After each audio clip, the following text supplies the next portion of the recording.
Hey everybody, welcome back on this Thursday. Glad to have you all here. If you join me now live or you tune in later on Instagram TV for this episode 6 of the ACG Show and Tell Social Mixer Summer Series. I'm Rosa Vasquez, I'm your host.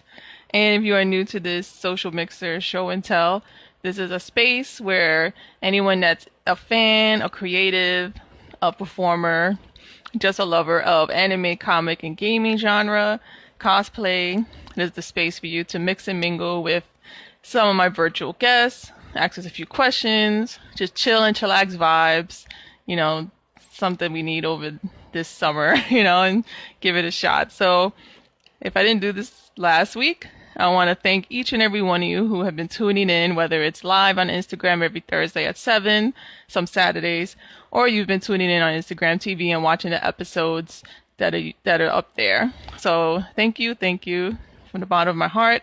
The virtual guests appreciate it too, as well. And of course, all these show and tell social mixes are sponsored for the summer series by nerdlife_geek life Instagram page. So if you want all things nerdy, geek, pop culture related and news related, please check out their Instagram page as well. So thank you all so much for tuning in. And as we go along, of course, this is the social mixer vibe. So you, the audience, is also important as well. So any questions you have for our virtual guest that comes in, please put it in the comment box below in the Instagram live, or if later on you have a question or something you think about on Instagram TV, you could post a comment there as well. This was a great, and it's been going great, wonderful experience series, and I'm loving it as a fan myself in anime, comic, and gaming.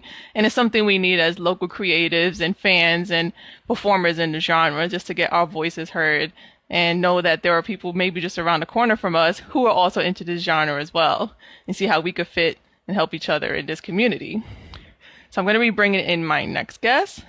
Also thinking about maybe I might do a bonus episode, because my initial thing was to do 10 episodes for the summer for the show and tell series.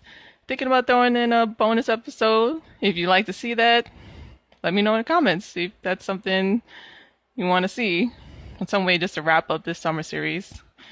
So I'm bringing my guest. See how this goes. Thank you. Show up later. If you don't know the earrings, they're from the series JoJo Bizarre Adventure. Hey. Hi, Hey, thank how you are so you? much. Great. Thank you for tuning in. I'm Hey, so happy you're here. So yes. I want to formally introduce you to the guests here who are here live and those who will be here later on Instagram TV. So this is Enoch Sanchez. He's an illustrator, he's a story artist, and also a content creator of his series Enoch's Easel. So thank you so much for joining us. And I know that was such a short little introduction, so I want to give you the pleasure to just tell us a little bit more about who you are. Thank you. Well, thank you for having me. And you basically said, for what it was and what I am. It's nothing too complicated or crazy. But yeah, I'm just an illustrator. I'm a comic artist, a cartoonist, and I'm just a big fan and a lover of art. And I just love the exploration of art and just learning it and just doing it. But Mm. as just I started out since I can remember as an artist.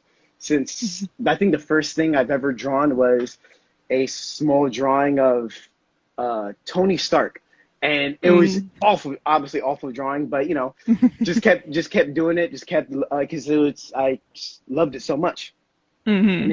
it was great, and I just have never stopped. Went through high school, went through college, got a bachelor's in fine arts with the study of Mm-hmm. illustration and cartooning, and just went on from there. Where I'm at now, basically a freelance illustrator. So it's a fun lifestyle, in my opinion. Right, yeah, it's such an amazing experience to know that something that you picked up as a hobby, it grew into a passion and you're pursuing it even now and you're continuing with it.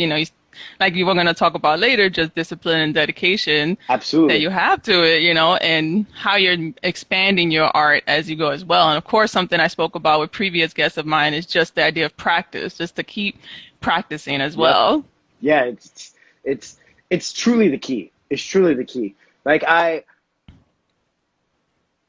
this is just me saying about just my own opinion on myself, but I was awful when I was younger. I truly believe I never had a knack or talent for it. I just kept doing it. I just kept doing it because I loved it, Mm-hmm. and it was just so the expression was great. No matter what I felt in my life at a young age or whatever I was doing, the best way for me to express myself was through art. And you know, whether it was drawing, whether it was like performing, like any sort of practice that I knew I could put my mind into, it always helped me express it. But the highest thing above all was drawing, and painting here and there, but strictly drawing. And you don't see a lot of people talk about drawing, and drawing in itself Mm-hmm. as an actual craft. It's always about like a graphic design, painting, but the Mm. actual crafting of being a draftsman was like my key to pure self-expression, Wow, especially yeah. when I was younger. But it Mm-hmm. was the practice. It was like we were just saying before. It's that practice that really pushed it. That really pushed it, and I think everybody has to push. Right. Yeah, I think that's such a key idea as well. So we're going to be, you know, before we go into the show piece, we're going to be talking Yes, about, you know, doing chill and chillax vibes. So those of you who are tuning in, thank you for tuning in. Any yes, for questions you sure. have for our guests as we're just talking, we're talking about the various topics that we're going to bring up, please comment below as well. So we're going to be talking about the first thing is this, since we were talking about practice and Yes, the term, you know, the idea of the importance of art education and discipline within the arts. So from what you told us already from your introduction, you know, you just kept with the practice and the discipline throughout your life, and also you went into school with it. So tell us yes. more about the art education piece, and also more importantly, just that deeper level of discipline when it comes to Yeah, the arts. so when when I was in high school, I went to St. Raymond's Catholic School for boys, and Right. Mm-hmm. I I obviously, you know, like I was saying before, obsessed with art, constantly drawing, and I wanted to go to college for it, and Mm-hmm. I didn't know what route to go, and I knew this kid. His name was Brian something, but I shouldn't even give his name. You know, I don't know. But but he told me, he's like, oh, you know, there's this school called the School of Visual Arts downtown, Mm-hmm. and I was like, oh, what's this school about? So I ended up looking up, did my research. I was like, whoa, this is exactly what I want to do, and specifically, I wanted to get into animation. And I thought Mm-hmm. the best thing to learn was animation because I wanted to create my own like cartoon series or like kind of like anime esque series for just for the world. And I was like, if I learn animation, I can I can go towards that passion, that dream.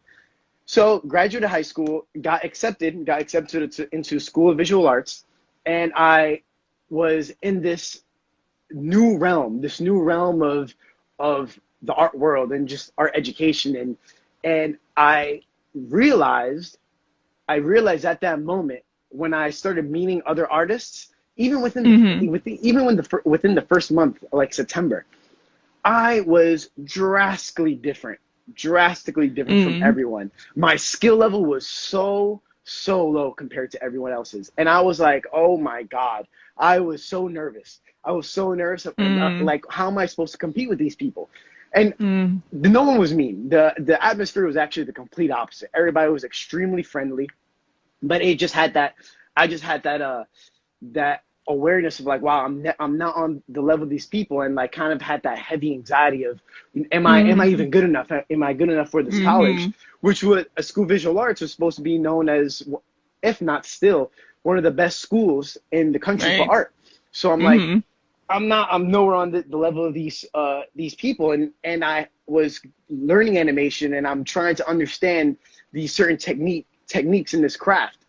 But as I was going through the major and learning all these different things like actual animation, storyboarding, digital compositions, learning how to use all these different programs on on the computers. It was it was overwhelming, absolutely overwhelming for me. But Right. then I Mhm. started looking at it more and more, and what I actually loved, what I wanted to do within the art had nothing to do with animation. Had nothing Mhm. to do with animation. I had a teacher. His name was Bob Crane, and he was an animator for the original He-Man series, Right. and Mhm. he was an awful teacher, absolutely awful teacher. But he really laid down the perspective for me of how serious how serious not only this community but this career is, and how Mhm. competitive it is. And Yeah. I had to make a 30-second short, and Ooh. it was based, yeah. Like I never even animated in my life. So I Mhm. find out this one whole year I had to do 30 seconds animation, and that's basically just a giant 30-second flip book.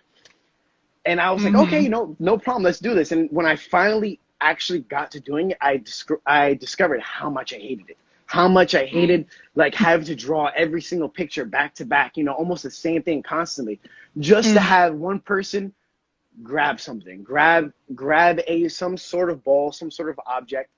And it was such a simple thing I had to do, but so much work that came with it, so much practice. And Mhm. it made me think, like, I don't want to do this. And I always see so many people who were excelling in these things, and I'm like, I just can't, I just could not wrap my head around doing this type of work.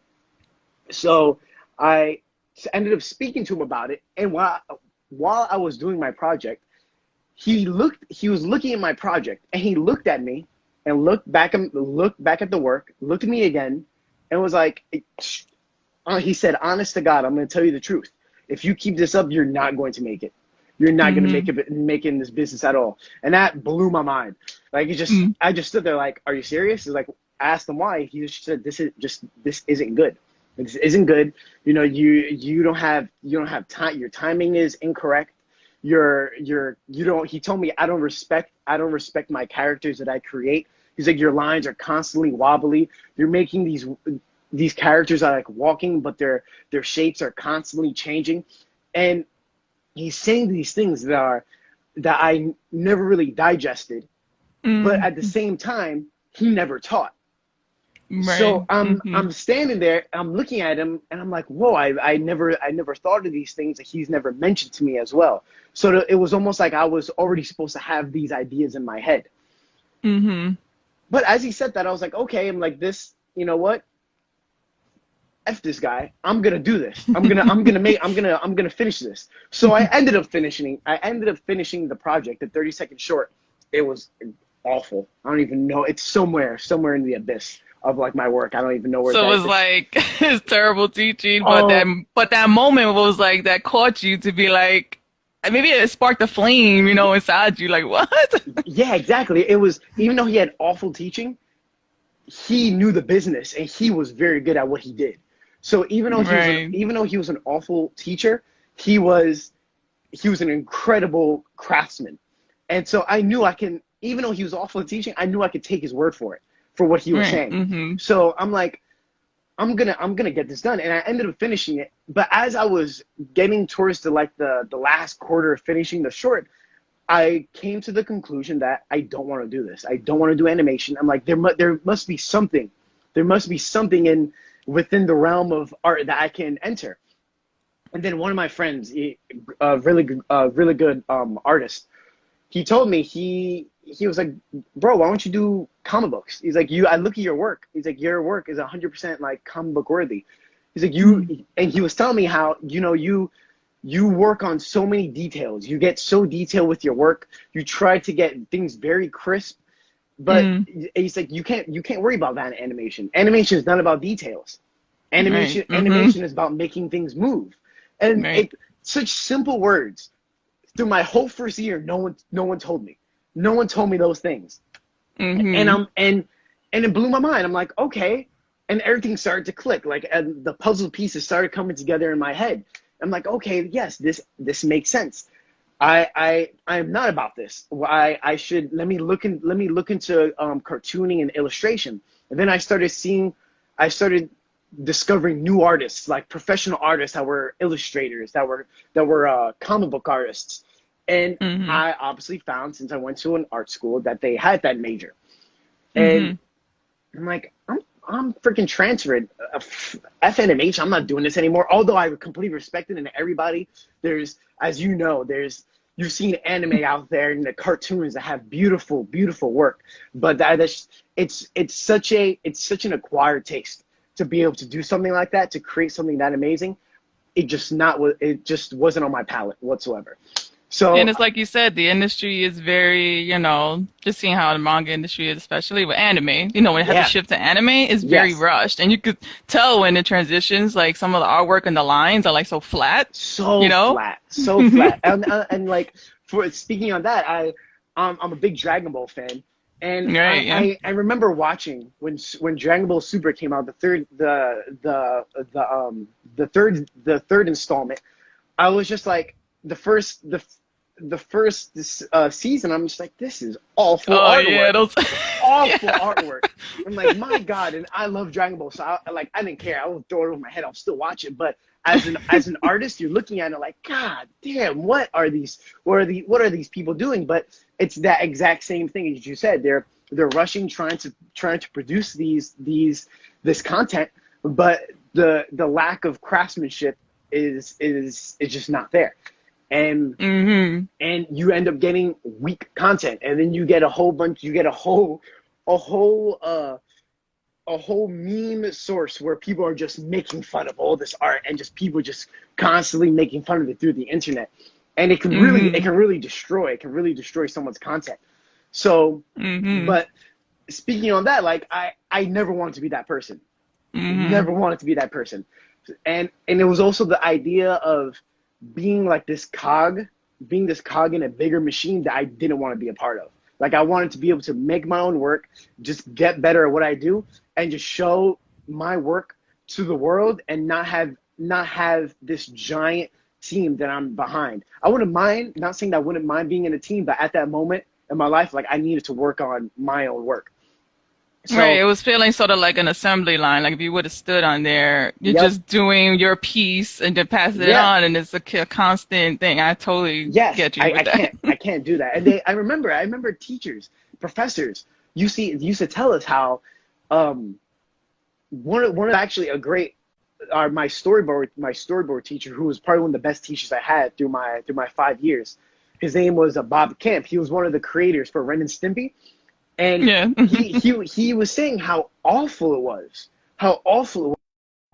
Like, you barely communicated with people.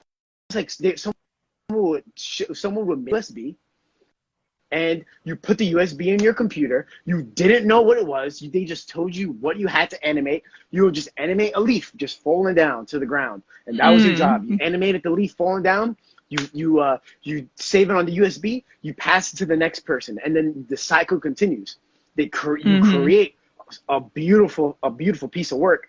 But as an individual, and I don't see the hunger in that, the hunger for just more within the art world.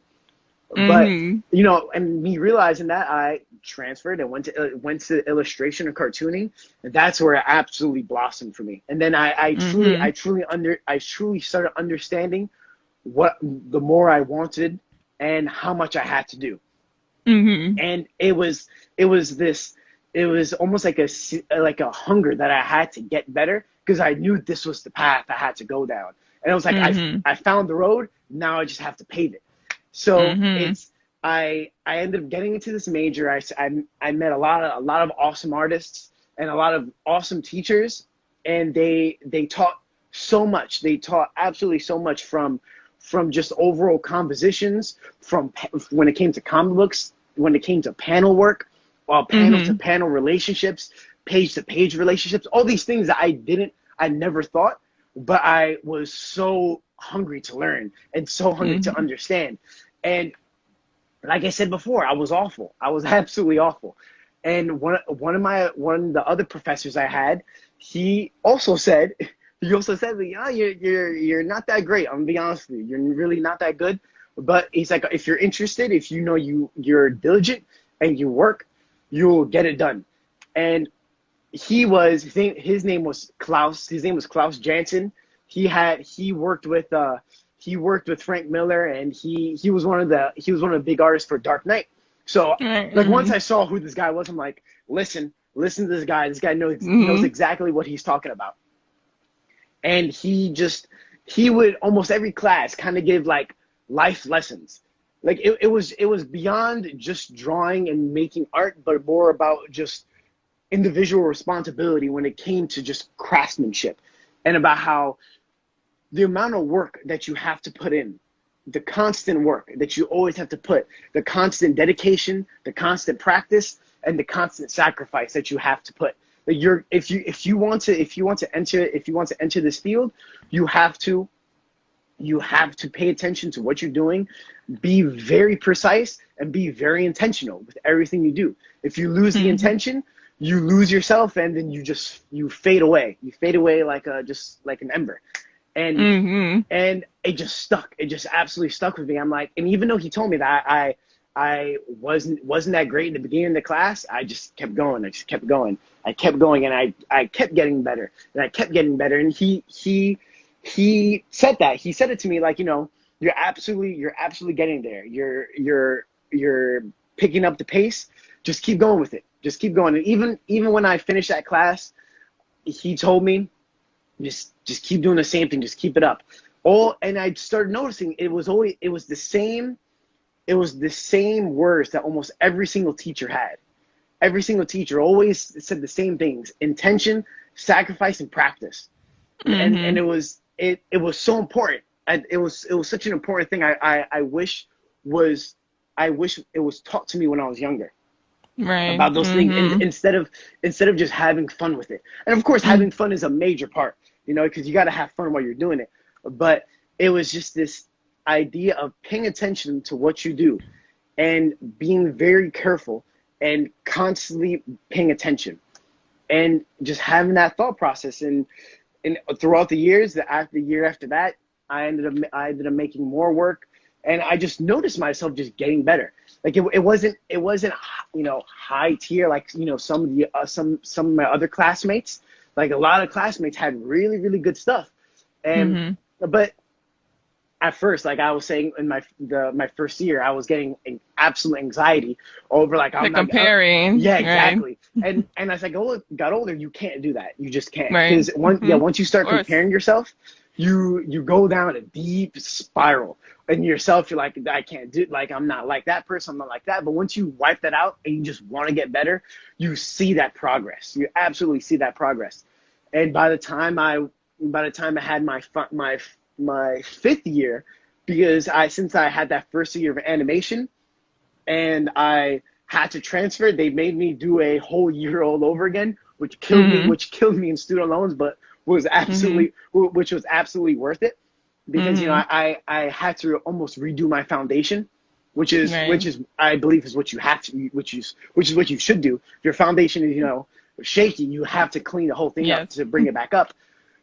I got to that fifth year and I was set. I felt like I knew myself 100% as an artist, and I knew the path I had to go down, and I knew the work I had to make, and I was surrounded by like-minded artists who felt the same way, and we all went down that same route, and I was learning so much more from those teachers as well, and it passed the idea of practice, working hard, and intention, to now taking all those concepts and now having fun with it. Now having Mm-hmm. fun after you learn these concepts. And even though you can Mm-hmm. always brush up, keep fine tuning Yeah. those foundations and those techniques.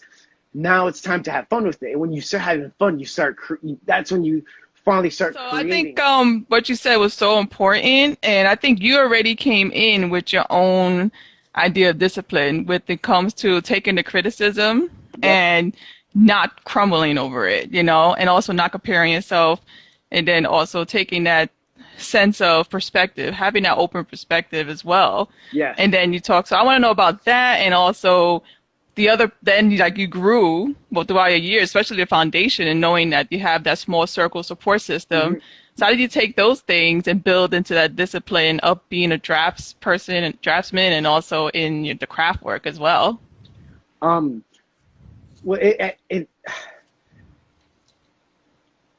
a lot of it was even even though I was working by myself, it was having good a good circle of people, a good circle of people who felt the same way with their craft.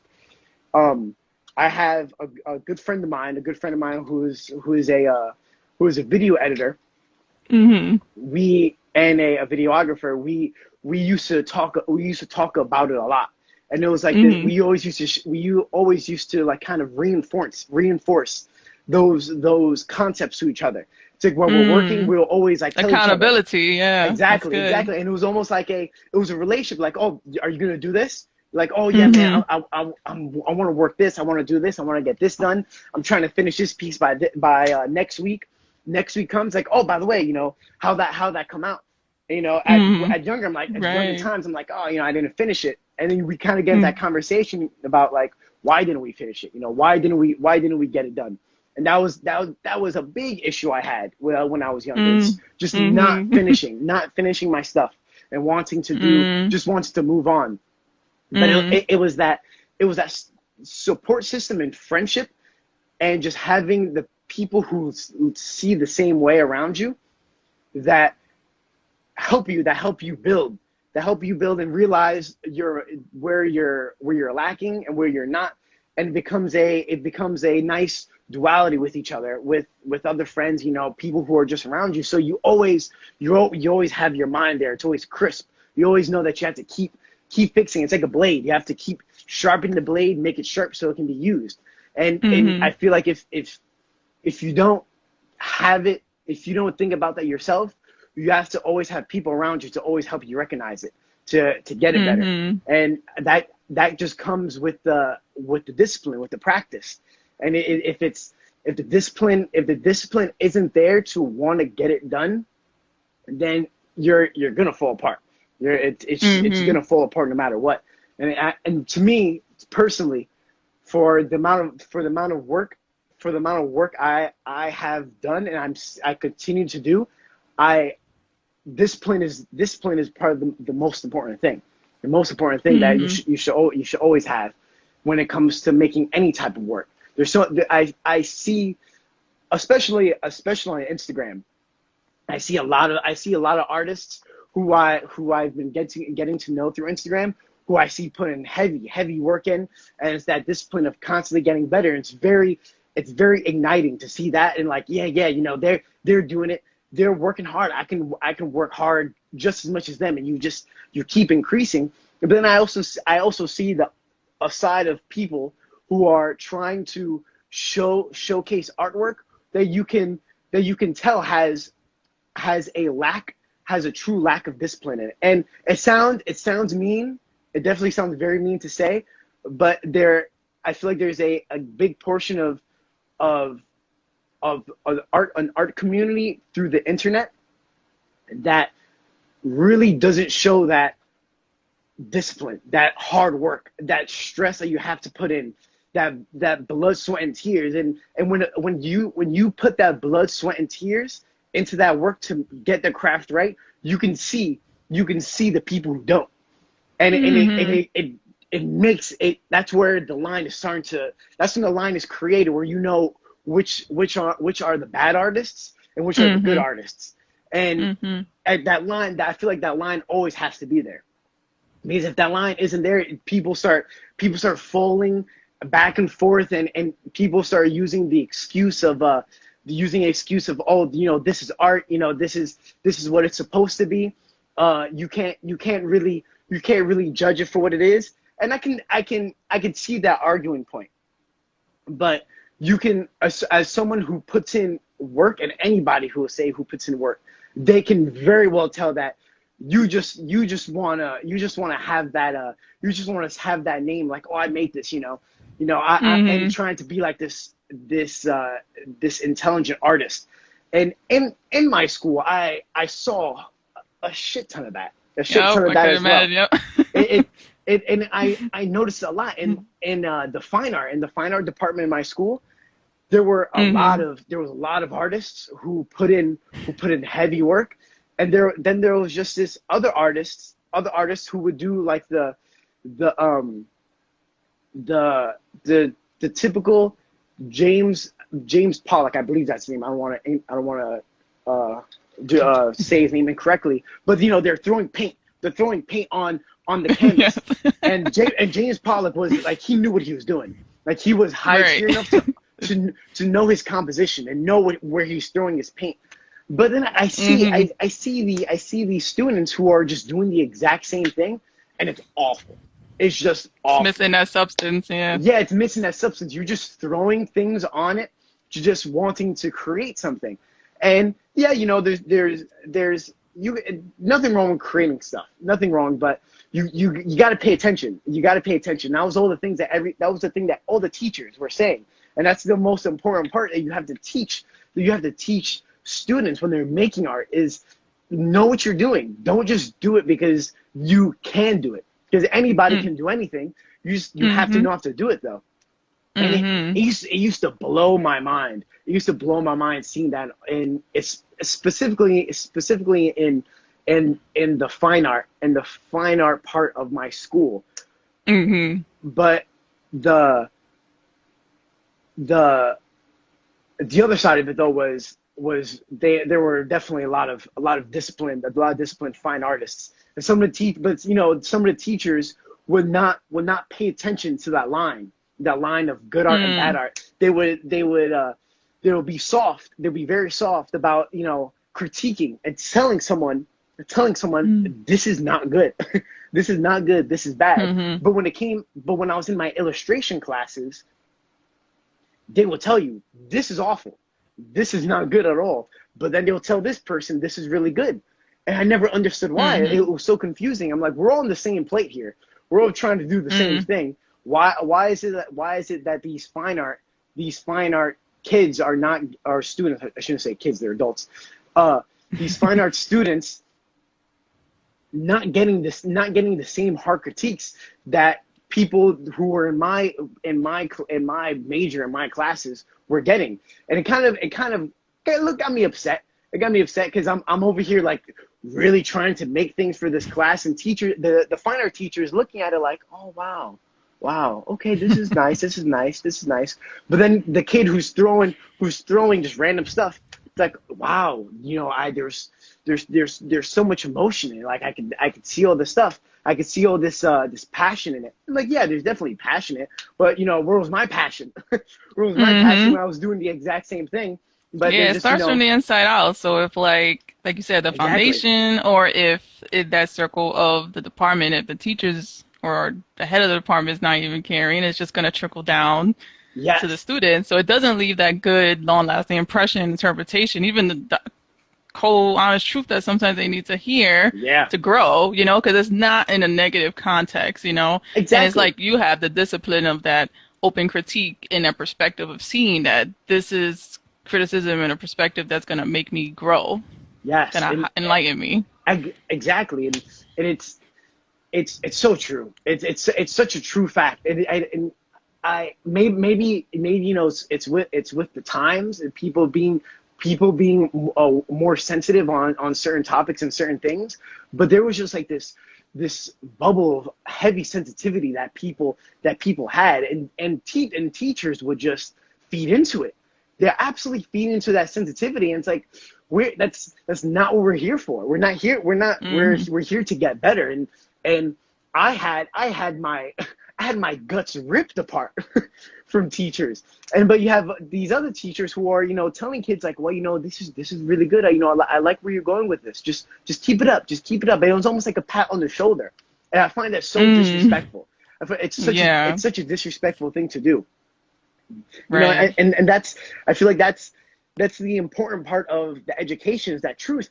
You gotta instill the truth into students, into anyone, so they can, so that so that enlightenment can happen. Whether it's in drawing, whether you're a plumber, whether you're a sculptor, it doesn't matter. You need that truth that someone could tell you that this is not good, you're not doing this well, so you can just get better or realize maybe I shouldn't do this anymore. That is important, because I feel like that's where true competence is made. True skill, true discipline, and someone who has the ability can really get it done, Yes. especially in art, especially in the art world. I wanted to go round to someone asked a question here. Okay, Okay, sweet. artist C Sketch Harvey. Hope I'm saying Yes. your little Instagram name right. He asked, "What was one drawing?" Before we get into the next topic, what was one Yeah. drawing you have done that was a challenge and pushed you to go above and beyond? A piece that was an absolute challenge. It's on my wall. I'll take it down right now. Okay. So it was this landscape that I did right here. Oh boy, This that's some serious detail there. Yeah, and it was super small, absolutely small, and it was I did this, I think, a year and a half ago. And um let me just show like the whole thing, what's going on with it. And Mm-hmm. I've never done landscapes before, like Mm-hmm. painting landscapes. And it was incredibly hard piece to do, because I didn't know about laying down colors. I didn't know about true painting, which is why I wanted to do it. Mm-hmm. And I got that.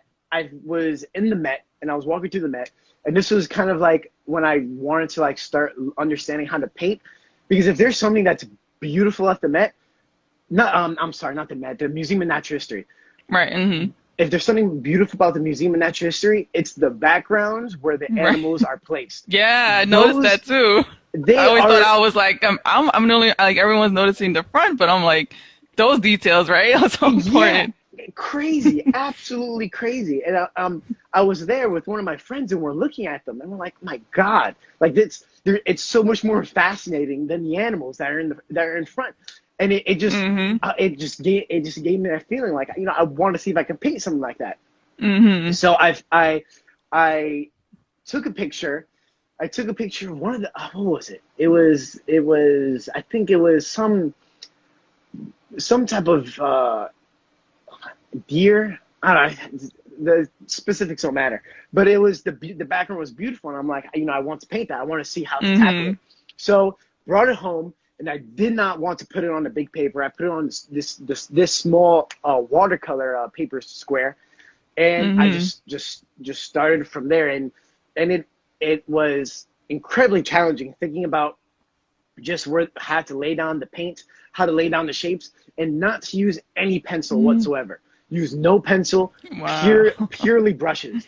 And it I started so let me I'll just go like kind of like how I started. I just went, I'm gonna be honest, I went the Bob Ross route. I would like Hey, hey, just that's the go-to. yeah, exactly. Like I sometimes I would go to sleep to him, because one, he's excellent, and his voice is absolutely tranquil. But I think that his was intentional on his part too. yes, definitely, absolutely, absolutely. He's like a bedtime story. Mm-hmm. But just his whole thing was, and a lot of teachers also said the same thing. But it's funny how Bob Ross kind of stuck to me more with his. I guess maybe his simple way of going about it was very easy to Mm-hmm. understand.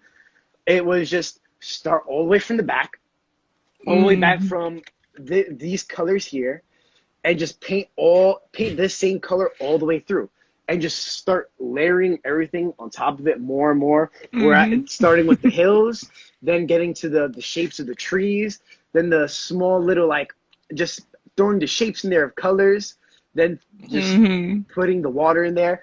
And I just started just detailing the shapes more and more, and until I just got to the ending result. And the final small details I was going at was just those just small little Mm-hmm. strokes in the grass, and in like the small roses, and just in and the tree bark as well. Mm-hmm. Those little crisp details. That was incredibly challenging, Mm-hmm. but incredibly fun at the same time. You know, Mm-hmm. I feel like you should definitely find the balance of Yes. it being challenging, but also like, oh, I'm having a good time learning it, because it's also a learning experience. Hmm. So So yeah, you I'll have spoke about Bob Ross and yes, your teachers and yeah, how like, they've inspired you. So going to your next topic of what were some other influences and inspiration? And we could tie it into the next topic, the third topic of, was there any anime, manga, yes, comics, movies that inspired or influenced you? I know me and you, we always, when we get a chance, we see Berserk and we talk about it, like this is amazing yeah, stuff. yeah, It was the manga and, I got into yeah, it through truly. the anime movies. So I didn't know what was Hmm. going to happen. Like my husband, he's an avid hardcore Heavy fan. into He it. read the Oh, mangas okay, and great. Yeah, so yeah, yeah. he's like, oh, watch this movie. So I'm watching the movies and the arcs and I'm like, okay, this is looking, but then more came on. And then at the end, I was like, whoa, this is some Yeah, it's serious like stuff. But it gets like the for some reason there is like this anime has such a heavy impact when it comes compared to like Western cartoons, hmm Western animations, specifically like like Canadian or American. Like a Canadian American have, definitely good cartoons and good animations, but there's a lot of anime out there that's very intense that like kids watch, and you're definitely not getting that over here in America, hmm like Toonami. Like when I grew up, when I was growing up, I Right. I was witness to Toonami, and that was one of the shows they had on there were big inspirations. Mainly Dragon Ball. That's how I ended up hmm discovering Dragon Ball, which kind of like tying into what we're saying about influences. Dragon Ball was my first influence. Like I always loved action and seeing characters fight each other, hmm and just seeing fighting and specifically martial arts, hmm and it just blew my mind. It blew my mind seeing this on TV, and I'm like, I've never seen this anywhere. I've never seen Right. this anywhere. No one in America is doing this, and you see these brolic, these super ripped characters blowing blasts at each other, cracking each other, beating each other to a pulp. But they're getting back up, and they're just talking about giving their all, never giving up, never stopping, keep persevering, and hmm reaching the highest they can go. And I'm seeing that as a little boy, and just hmm opening my mind completely. I'm like, I have to be like this somehow. I have to be like this, and I want to make something like this. So hmm it started from Dragon Ball. It was almost like a root. Dragon Ball was the root, and it started going to different pathways that kind of had that same route. Mainly with anime. There's some um American cartoons that have that I've enjoyed that haven't really influenced me, that I wasn't really crazy about. But specifically when it came to American comic books, I was deep into like Marvel, heavy into Marvel hmm comics. I like, well, what I was saying when I was younger. The first drawing I did was Tony Stark. I hmm loved Iron Man. Even though I didn't really understand his character, I just thought he looked cool. He was just like he was always in clean suits, just this clean looking character, and then go into this cyborg outfit, not cyborg, but like this armored robotic suit, hmm and just be a superhero. And I just thought it was cool. And my older brother, because I'm the youngest of three, and my older brothers were just the exact same way, and, hmm they had their superheroes that they were in love with as well, and it was just the three of us just growing on this love, constantly reading these comic books, watching these cartoons, watching Dragon Ball, watching things that came up after it like Yu Yu Hakusho, hmm Rurouni Kenshin, or just Yeah, those are the all classics. yeah, I just like still, yeah, when I yeah, could watch them, I exactly. watch them. Yeah, man, they're really good shows, and they always had that same essence of Right. doing your best, and having your friends and your team behind you, Hmm. always supporting you, and it's such a great juxtaposition to life. Like Hmm. that's you need to give it your all, always be your best, and always have your team that's with you, who's always supporting you. You guys always work together. And Hmm. seeing that when I was younger, it was almost like indoctrinated into my brain, and Right. which I think is great. But then, as I got older, I started getting like started looking beyond that, and just started seeing like actual the craft work when I got older, Hmm. and and I started looking at bigger like artists that were beyond like comic books and beyond comic books and anime, artists like James Gurney. James Gurney is Hmm. a beautiful painter. I don't know if you know of Dinotopia.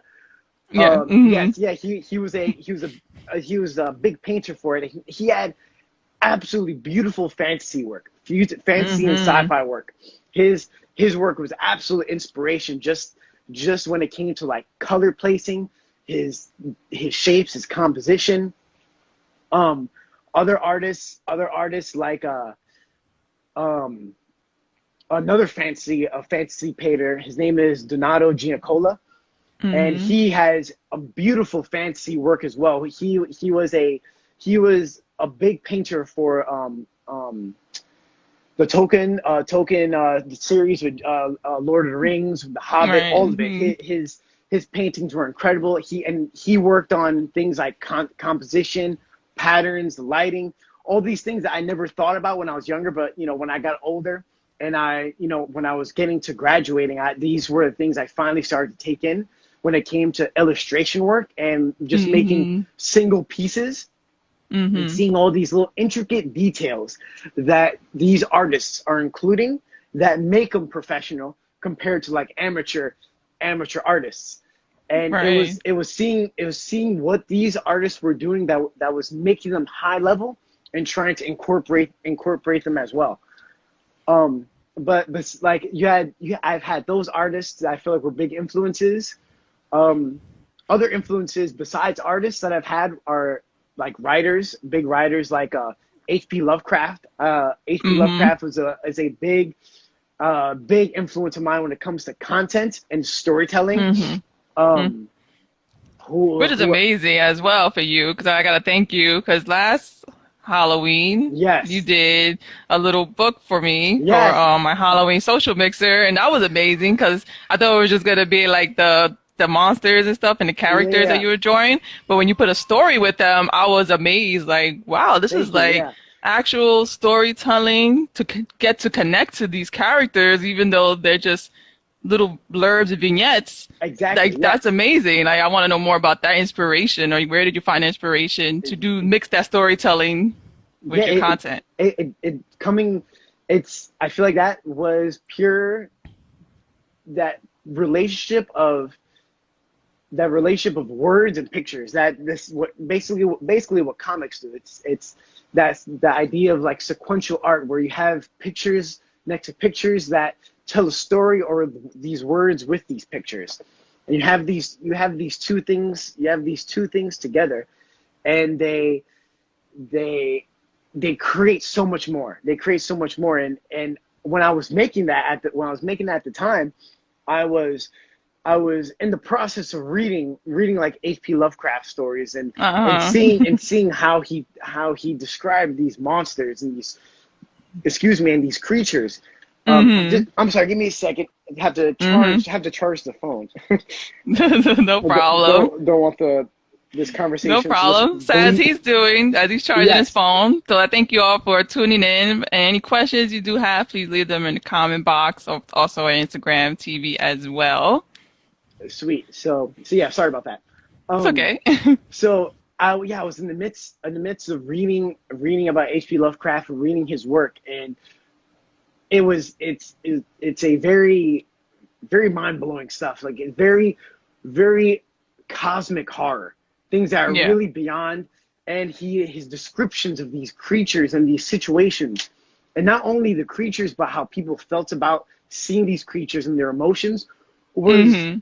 was incredible. Was absolutely incredible. So I Mhm. when it came to that beast theory I made, I wanted to try to incorporate that same essence. I create these really, really intense monsters, whether they were like, demons, or like grass beings, or just smoke, or just pieces of flesh that were just thrown together. Instead of just Mhm. having just random stuff like that, give them an essence, a story that's behind Mhm. them, that someone can look at it and read and go, whoa, this is really intense. Mhm. But I feel like it's the stories behind that. The stories, like, if you want to be a storyteller, I feel like you also have to just read. You have to read books. You have to read Mhm. stories. You can't just watch. You can't just watch a movie, even though they have amazing movies that have great storytelling. Same do animes and cartoons. But there's something different when you're reading a book, Yeah. that the description is just so the descriptions, how they paint a world with words is incredible. It's incredible, and it's something that if you're going to be a storyteller, if you're going to make comics, or if you're going to tell stories through pictures, you have to read. You have to read books. And Manga's important too, yeah, like see it definitely. in a manga. That's how when I got into deciding to read the Berserk manga, Oh it my made God, me realize yes. how different and amazing it was, just in those little details, like you mentioned, in the storytelling that you only get from reading the manga, from reading those storyboards and those Absolutely. pieces Yeah, you can. and the characters. Yeah, and speaking of Berserk, and Berserk is definitely another big inspiration of mine. People could probably see it with what I create in the work I make. But what I feel like what makes Berserk so powerful, because it's definitely, I feel like, if one of if not the greatest stories in manga. It's you look at these pictures, you look at the illustrations and the drawings, and they're, wow, these are mind blowing. But then you start reading what they're saying along with these pictures, Mhm. and the levels that they reach when it comes to, like, psychology with characters, their growth, the things that they deal with, the decisions they make, what Very they go human through. traits. Mhm. Very human, that everybody can relate to. Everybody can Mhm. relate to. No one's saying that you're doing the exact same thing that the characters are doing, especially in that manga, which is absolutely graphic.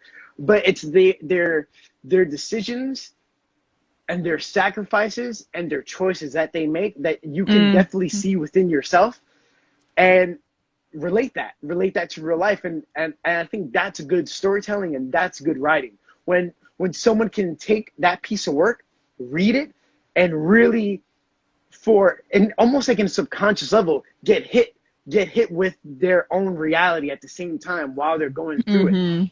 And Berserk is one of those stories that do it really well. Right. A lot of other stories a lot of other So we're stories. down to the wire, like 6 minutes before Instagram kicks Oh, us out. really? Wow, So I this wanted to let this is really people fast. know, yeah. So thank you so much. I want to let also people know your show, what you have to show us. Please show us any work you're Okay, currently yes, doing. Show us any commissions you're currently doing, if you can. definitely. Anything that you want, would love Yes. to show. Okay, great. So I have. By the way, this was very fast. I didn't expect this to be such a quick thing. I'm having a great time. So I've currently, really quick. Before the coronavirus happened.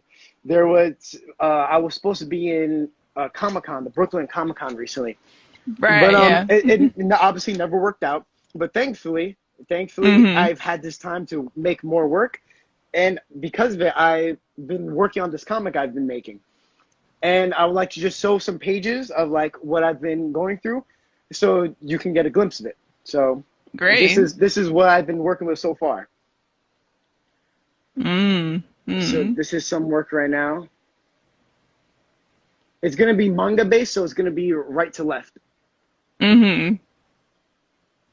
Wow, the details are amazing. And like we were talking about before with just the story and the characters Yes, and connecting those two together. and there's no speech balloons in it just yet, Mm-hmm. but when I scan everything, that's when I'll start implementing all the specific details into the work. Because right now it's just traditional pen and ink. Mm-hmm. So this is basically what's going to be coming out very soon. I would say probably 3 months from now. This would Wow, be completed. amazing. So Great. so that yeah, this is what I have right now. Work with. I have other That's beautiful stuff. I have other commissions, but I just for the respect of the people I'm making it for. Yeah, of course. I don't want to have to show it, but Yeah. that's my personal work. That's going to be Mm-hmm. being released very soon. So I Mm-hmm. can't wait to share it. It's going to be my first actual book. Right. So I can't wait to show it. So this one that you're doing now Yes, will yes, be your first book. it's really quick. It's basically takes place during the Bronze Age, and it's about a healing priest who's traveling the country, and he ends up hearing about druids, the legend of druids, and Mm-hmm. he wants to just discover who druids are and what they mean. And you go on his journey to see what that's like. Mm-hmm. So hopefully people find it entertaining and are into it. No, that all sounds great. And it seems like you put so much dedication into it, the story, the layout of the Yes, characters. you know, Looking very forward to it. yes, that definitely there will be a lot more to come. Hmm. So, I've already asked you, so I'll tell people just to save time. Okay, I always yes, ask my guests at the end, like, how do they envision collaboration for their art or their business? So we did a Get to Know Me series sometime last year. So yes, I'll put that up so you all could see that as well, and what Enoch said when it came to collaboration, and also what he finds as strength when it comes to collaboration and making connections. So I'll post that also afterwards as well. thank you. And everyone who's tuning in, this is Enoch Sanchez. Please let people know where they could find you, follow you, if they want to do. Are you taking any more art or commission requests as well? Yes, please, the more the commissions, the better. But you can find me at my Instagram is Enoch's Easel, and my website is enochseasel.com. And that's really it. You can find me there. You could see my work. You could see my progress. I do time lapses every Saturday with certain. I'm trying to incorporate music artists that are within the community of the Bronx, and kind of Mm-hmm. create my artwork around their music as well. So trying to bring everything Amazing. together, and the whole community. So you can catch that. That's amazing stuff. I love the idea of bringing community together and mixing all of that Da- artistic creativity. Damn Loving straight. it. That's the goal. All right, Enoch, thank you so much. Thank you And so hope much. I everyone, appreciate this. please go to Instagram TV. Also, I'll put those links of the description on the website as well, where you can find his work. And he's accepting commissions. So please, if Yes. you need a piece, get it done. Also, stay tuned for when the next 3 months he'll release his new book. Yes. All right, it You'll was see a the pleasure. progress. Thank you. Be Yes, safe. thank you so much. Yes, take care, everybody.